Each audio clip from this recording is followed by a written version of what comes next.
Hey everyone, welcome back to another video. So in today's video, I wanted to go over Q4. As I'm filming this, today is the last day of September. As we get into October, Q4 is in full swing, and obviously this is the most important time for any D2C seller or brand. So specifically on TikTok Shop, what are some of the things that you need to look for, and what are some of these things that you need to start preparing yourself, if not so already, for this Q4 and to see massive success? Introduction here, my name's Jackie. I run a TikTok Shop focused agency here in the US, and we primarily focus on helping 7 to 9 figure brands and sellers growing and scaling on TikTok. So without further ado, let's go straight into it. And here on the checklist, I do want to caveat that if you're watching this video today and we are already in November and you haven't started or opened up your shop and haven't done anything yet, it's too late now to see some significant growth and impact. If your plan is just to get started, that's totally fine. But if you want Q4 to be a success, ideally you should have started maybe in July and August with some content, with some affiliate stuff, because there simply just not enough time for you to ramp up, as TikTok Shop growth takes time, and especially the first 2-3 months is going to be relatively slow. So with that said, if you're a seller that has been working on your shop for a couple months now, and your goal, your objective, your goal was so that you have enough ramp up time to really get into Q4 strong and with good momentum, then let's go straight into this checklist. So the number one thing is there are different campaigns that TikTok as a platform runs depending on what time it is. If we take a look at this campaign calendar that is strictly all funded, run by the platform, there are essentially 5 campaigns left. As I'm filming this video last day of September, so the fall deals for you is happening literally next week. And then after that, there are 4 more campaigns left. For Q4, the number one thing you need to do today is to make sure that you register for all of them. Maybe you don't get invited to this Halloween prep, which is totally fine because it's only going to last for a weekend. So it's not as important as the fall deals for you, for example, but definitely register for the Black Friday, holiday deal, and year-end deals. So these 3 campaigns are obviously the holiday season campaigns that will very much drive the entire Q4 sales and revenue for your store. And the other benefit here is the platform incentivizes sellers to register for these campaigns. And when the platform sees you as a seller register almost every campaign, it's a very good sign, and you will be ranked higher for certain keywords. And overall, the algorithm will be prioritizing you over sellers that don't register for campaigns frequently. Now, let's move on to promotions. As we all know, TikTok Shop right now is a platform where people go to look for deals. So as we're going to holiday season, obviously promotions will play a very big factor in your strategy. So to couple with these campaign registration that you are doing for Q4, my recommendation for you is take some time going through these campaigns and think about and plan out your promotional and discount strategies. Is it going to be entire storefront, a very simple discount across the board, or you're going to focus on a few specific SKUs? How are you going to translate that to affiliate? How are you going to translate it to content? So these are all things you need to think about. And these are very much, I think, the key prepping that you need to do, in fact, for this Q4 or for any Q4 I can foresee down in the future. So to repeat, you want to think about the promo and discount strategies. That is the most important factor that will translate to your Q4 success. Give you some tips and advice.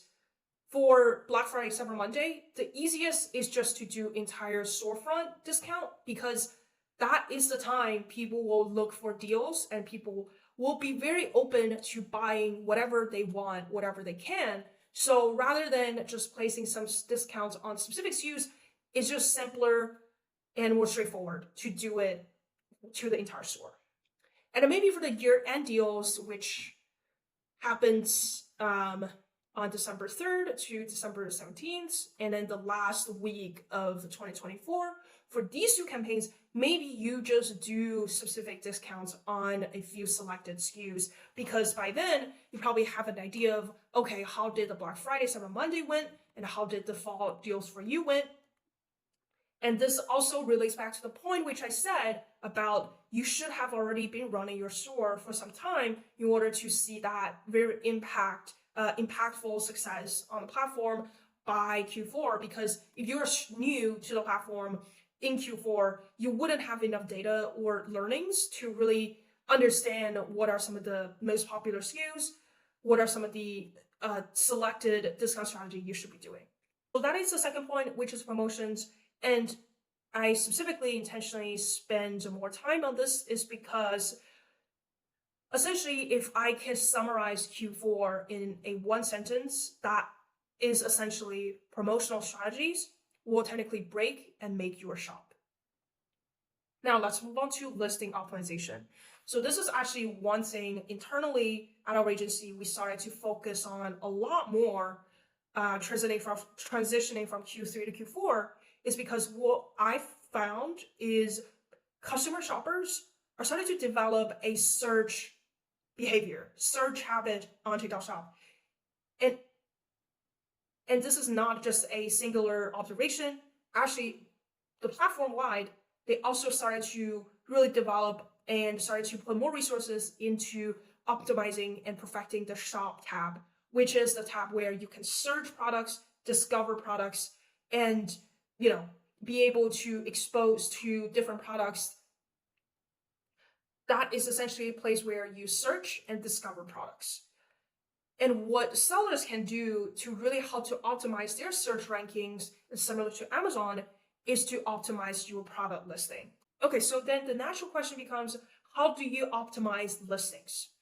Now, there is a new function that is released on the platform, which is called listing quality. Essentially, this is how you are able to see in a very straightforward way how your listings are being evaluated from the platform perspective. So as you can see, this is a shop I'm using as an example. Most of the listings are fair, which is fine, but there's definitely room for improvement, especially for these listing quality that is ranked as poor.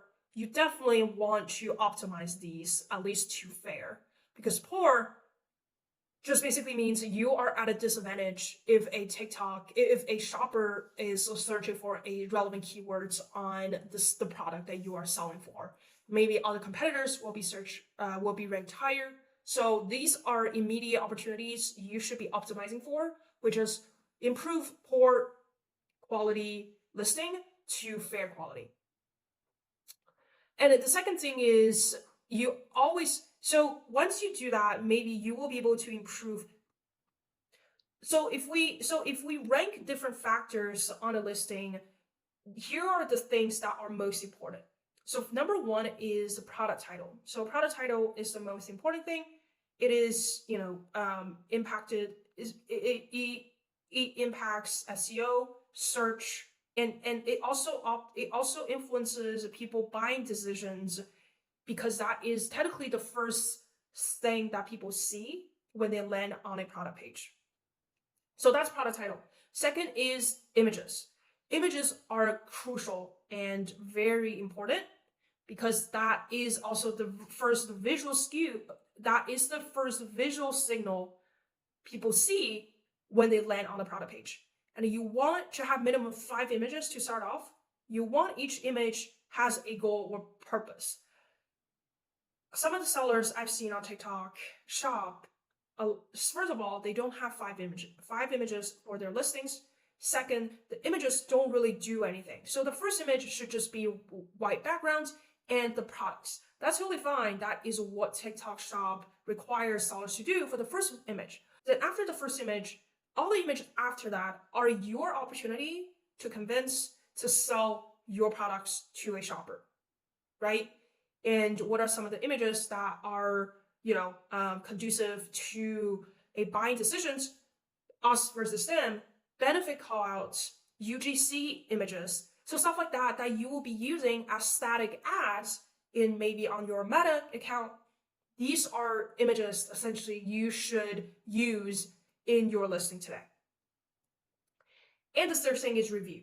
So the way I'm ranking these factors is how they're positioned on a product page. So title and product images are right on the top. And then if you scroll a little bit, you will see reviews. So then reviews is the next thing you need to optimize for.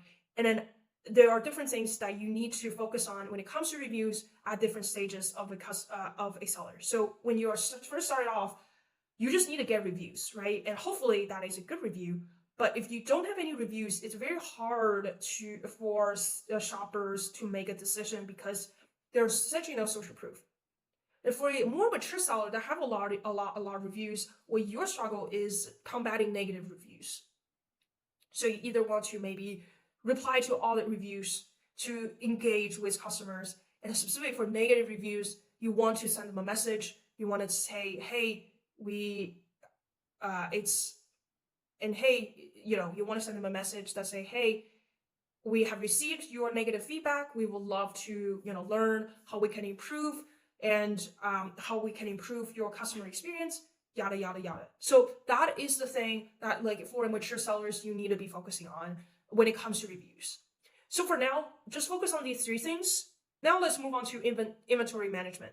So quite frankly, this is an area which I am not super familiar or have a lot of experience with.